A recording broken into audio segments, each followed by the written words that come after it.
সবাইকে জয় যিশু। আমাদের মহান প্রেমময় পিতা প্রভু যীশু খ্রিস্টের নামে আমি সবাইকে স্বাগত জানাই। আসুন আমরা ঈশ্বরকে ধন্যবাদ করি, তার নামকে উচ্চীকৃত করি, কারণ তিনি ধন্যবাদের যোগ্য ঈশ্বর। তিনি আজকের এই দিন আমাদের জীবনে সংযোজন করলেন। তাই আসুন আমরা ঈশ্বরকে ধন্যবাদ সহকারে তার সম্মুখে উপস্থিত হই। আসুন আমি আজকে যে বিষয়ে বাইবেল থেকে আপনাদের সামনে কিছু পাঠ করব তা হচ্ছে প্রভু যিশুর জন্ম বৃত্তান্ত। অর্থাৎ প্রভু যিশুর জন্ম বৃত্তান্ত সম্বন্ধে পুরাতন নিয়মে আমরা জানি যে কিছু ভাববাণী, অর্থাৎ পুরাতন নিয়মে যিশু আসার যে ভাববাণী সেটা করা হয়েছিল, এবং মথি লিখিত সুসমাচারে তিনি সেই ভাববাণীগুলোকে তিনি তুলে ধরেছেন এবং সেই পূর্ণতা দিয়েছেন। আমরা তাই দেখি মথিলিখিত সুসমাচার যদিও আগাগোড়া পুরো ভাববাণী দিয়ে পূর্ণ, কিন্তু প্রথম দুটি অধ্যায়ে 1 এবং 2 অধ্যায়ে আমরা 5টি ছোট ছোট ভাববাণী আমরা দেখি, যা পুরাতন নিয়মে ভিন্ন ভিন্ন ভাববাণীগুলোর উপরে আলোকপাত করা হয়েছে বা সেখানে আছে। সুসমাচারের বর্ণনার মধ্য দিয়ে এই ভাববাণীগুলো তিনি পূর্ণতা দিয়েছেন। এগুলোর প্রত্যেকটা অংশে লক্ষ্য ছিল যিশুর মধ্য দিয়ে পুরাতন নিয়মের ভাববাণী নতুন নিয়মে তার পূর্ণতা হিসাবে তিনি এখানে ব্যবহার করেছেন। আমরা দেখি যে প্রথম ভাববাণী ছিল ইম্মানুয়েল।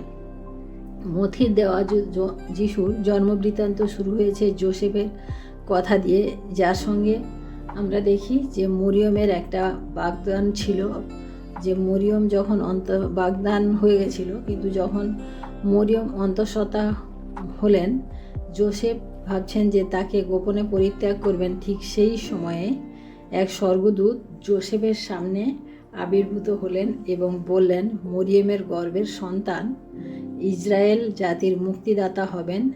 আর যেটা আমরা যিশায়া ভাববাদীর গ্রন্থে 7 অধ্যায় 14 পদে আমরা দেখি যে সেই ভাববাণী মথি এখানে পূর্ণ করেছেন। আমরা দেখি এখানে যিশায়া ভাববাদীর পুস্তকে 7 অধ্যায় 14 পদে আছে, দেখো সেই কন্যা গর্ভবতী হইবে এবং পুত্র প্রসব করিবে, আর তাহার নাম রাখা হইবে ইম্মানুয়েল। অনুবাদ করিলে যার অর্থ হয় আমাদের সহিত ঈশ্বর। আমরা মথিলিখিত সুসমাচারে তার 1 অধ্যায় 23 পদে এটি পাই। যিশু জন্মগ্রহণের ব্যাপারটি মধ্যে ছিল এই ভাববাণীর পূর্ণতা। দ্বিতীয়ত আমরা দেখি বেথলেহেম। এখানে প্রভু যিশুর জন্মের পর প্রাচ্য দেশের 3 জন পণ্ডিত যিশুকে দেখার জন্য বেথলেহেমে এসেছিলেন। তারা কি করে জানলেন যে যিশু কোথায় জন্মেছেন সে সম্বন্ধে ভাববাণী করা হয়েছিল। আর আমরা দেখি যেটা মিখা ভাববাদীর পুস্তকে আমরা এটা দেখি যে এখানে, আর তুমি হে জিহুদা দেশের বেথলেহেম, তোমা হইতে সেই অধ্যক্ষ উৎপন্ন হইবেন, যিনি আমার প্রজা ইসরায়েলকে পালন করিবেন। আমরা মথিলিখিত সুসমাচার তার 2 অধ্যায় 6 পদে দেখি। অর্থাৎ মথি এখানে দেখিয়েছেন যে যিশুর জন্মগ্রহণের স্থানটি ভাববাণী যেটা করা হয়েছিল বেথলেহেম, সেটা এখানে পূর্ণতা পেয়েছে।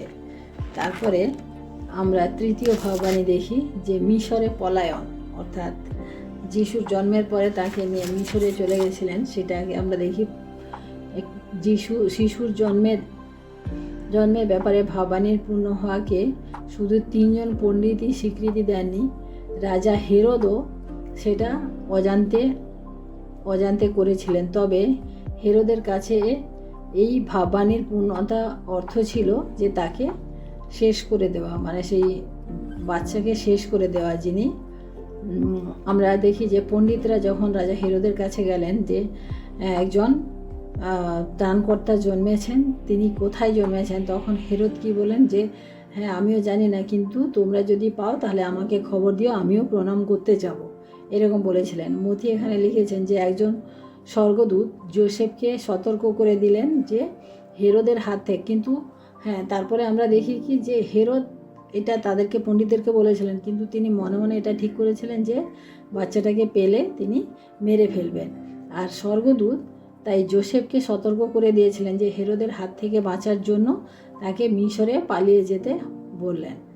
এই আমরা হোসেয় ভাববাদী তার 11 অধ্যায় 1 পদে দেখি, আমি মিশর হইতে আপন পুত্রকে ডাকিয়া আনিলাম। আমরা মথি লিখিত সুসমাচারে তার 2 অধ্যায় 15 পদে এটা দেখি, যা মথি এটা পূর্ণ করেছেন। ঈশ্বর একসঙ্গে তার পুত্রকে রক্ষা করলেন এবং তার প্রতিশ্রুতিও পূর্ণ করলেন। আমরা চতুর্থ ভাববাণী দেখি, বেথলেহেমের শিশুরা। রাজা হেরোদ যখন বুঝতে পারলেন যে 3 পণ্ডিত যিশুর জন্মস্থানের ব্যাপারে তাকে বোকা বানিয়েছেন, তখন তিনি বেথলেহেম শহরে সমস্ত শিশুদের মারার নির্দেশ দিয়ে লোকজন পাঠিয়ে দিলেন। বেথলেহেমের সন্তানহারা সেই সব মায়েদের আকুল ক্রন্দনের কথা আমরা এই জির্মীয় ভাববাদীর গল্পে জির্মীয় ভাববাদীর পুস্তকে তার 31 অধ্যায় 15 পদে আমরা দেখি। রাহেল আপন সন্তানদের জন্য রোদন করিতেছেন, সান্ত্বনা পাইতে চান না, কেননা তাহারা নাই। আমরা মথি লিখিত সুসমাচারে তার 2 অধ্যায় 18 পদে আমরা দেখি। অর্থাৎ যিশুর জীবন ইতিমধ্যেই বিরোধিতার সম্মুখীন হয়েছিল, অর্থাৎ যিশু জন্মানোর পরেই তার বিরোধিতা শুরু হয়ে গেছিল।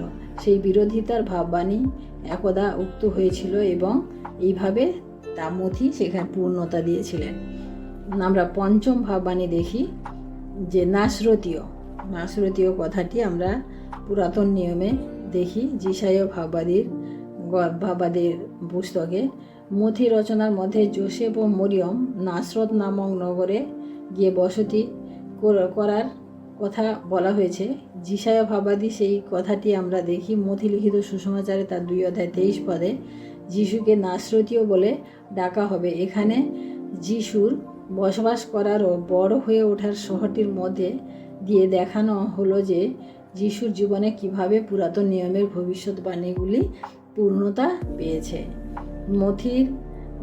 মথি লিখিত সুসমাচারে আমরা তাই দেখি যে তিনি পুরাতন নিয়মে প্রভু যিশু আসার যে ভাববাণী বিভিন্ন ভবিষ্যৎবাণী বিভিন্ন ভাববাদীরা করে গেছিলেন, সেই সমস্ত পূর্ণতা আমরা দেখলাম যে মথি লিখিত সুসমাচারে 1 এবং 2 অধ্যায়ে আছে।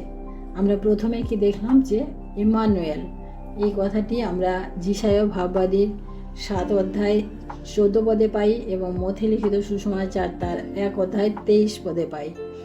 দ্বিতীয়ত হচ্ছে বেথলেহেম জায়গার নাম আমরা মিখা ভাববাদীর পুস্তকের 5 অধ্যায় 2 পদে পাই এবং মথি লিখিত সুসমাচার 2 অধ্যায় 6 পদে পাই।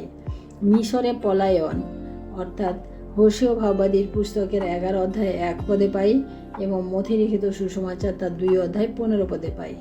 বেথলেহেমের শিশুরা অর্থাৎ যাদেরকে মেরে ফেলা হয়েছিল, সেই জির্মীয় ভাববাদীর 31 অধ্যায় 15 পদে পাই এবং মথি লিখিত সুসমাচার 2 অধ্যায় 18 পদে পাই। নাসরতীয় কথাটা যিশায় ভাববাদীর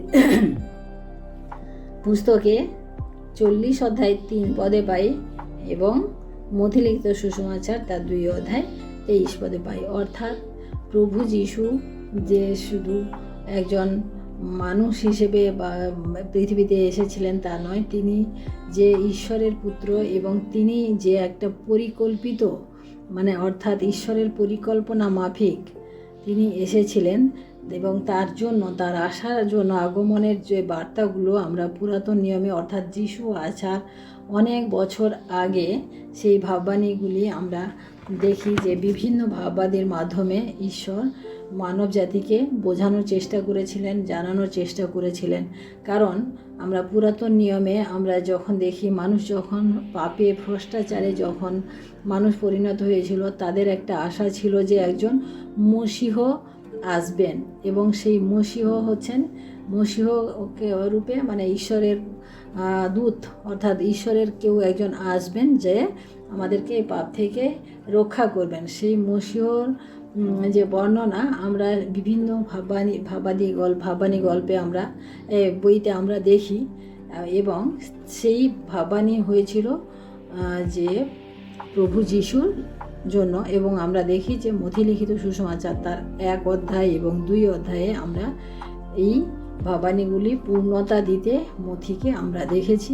তাই আসুন আমরা আজকে এই বিষয়টি আমরা জানলাম যে প্রভু যীশু আমাদের মতো সাধারণ কেউ নন। তিনি ঈশ্বরের পুত্র এবং তিনি আসার পিছনে যে ঈশ্বরের একটা পরিকল্পনা, সেটা শুধু একদিনের নয়, সেটা শত শত বছর আগে থেকেই সেই পরিকল্পনা ছিল এবং তা সফল রূপে আমরা নতুন নিয়মে পাই প্রভু যীশুকে। এবং সেই প্রভু যীশুর দ্বারা আজকে আমরা আমাদের সমস্ত পাপ থেকে আমরা মুক্ত হয়েছি, আমরা পরিত্রাণ পেয়েছি, আমরা নতুন জীবন পেয়েছি, আমরা তার সন্তান হওয়ার অধিকার পেয়েছি। তাই আসুন আমরা আমাদের প্রভু যীশুকে, আমাদের মুক্তিদাতাকে আমরা আজকে ধন্যবাদ দিই এবং তার কাছে আমরা প্রার্থনায় যাই। Hallelujah, hallelujah, hallelujah. মহান প্রেমময় পিতা, তোমার মহান আমি ধন্যবাদ প্রশংসা করি প্রভু আজকের এই সুন্দর সময় প্রভু। আর একটি বার প্রভু তোমার এই সুন্দর বাক্যের মধ্য দিয়ে আমরা তোমার যে আশার, যে আগমনের বার্তা আমরা জানতে পারলাম প্রভু। তাই তোমায় ধন্যবাদ করি প্রভু। প্রভু গো, তোমার মহান অনুগ্রহ এবং দয়াতে প্রভু আজকে আমরা পরিত্রাণ পেয়েছি, আমরা অনন্ত জীবন পেয়েছি প্রভু। এবং প্রভু আমরা পাপ থেকে রক্ষা পেয়েছি। তাই তোমায় ধন্যবাদ করি প্রভু যে তুমি তোমার সন্তানদেরকে, যারা তোমাকে বিশ্বাস করে, যারা তোমাকে প্রভু হিসেবে স্বীকার করে এবং মুখে অন্তরে বিশ্বাস করে এবং মুখে স্বীকার করে, তুমি তাদেরকে তোমার সন্তান হওয়ার অধিকার দিয়েছ প্রভু। তাই তোমায় ধন্যবাদ করি প্রভু, তোমার মহান অনুগ্রহ এবং দয়াতে প্রভু তুমি আমাদিগকে তোমার সন্তান করেছো। তাই তোমায় ধন্যবাদ করি। আজকের এই দিনের ভার প্রভু তোমার হস্তে রাখি। আমাদের সমস্ত অপরাধ তুমি ক্ষমা করো এবং সারাটা দিন আমাদের সাথে সাথে থাকো। সমস্ত ভাই বোনকে তুমি রক্ষা করো, আশীর্বাদ করো, প্রত্যেক পরিবারে তুমি রক্ষা করো। সমস্ত কিছু তোমার চরণে রেখে এই বিনতি প্রার্থনা চাই আমাদের মুক্তিদাতা ত্রাণকর্তা প্রভু যীশু খ্রিস্ট তোমারই নামে, আমেন। সবাইকে জয় যীশু। সবাই ভালো থাকবেন, সুস্থ থাকবেন। আজকের দিনটি সবার শুভ হোক। জয় যীশু।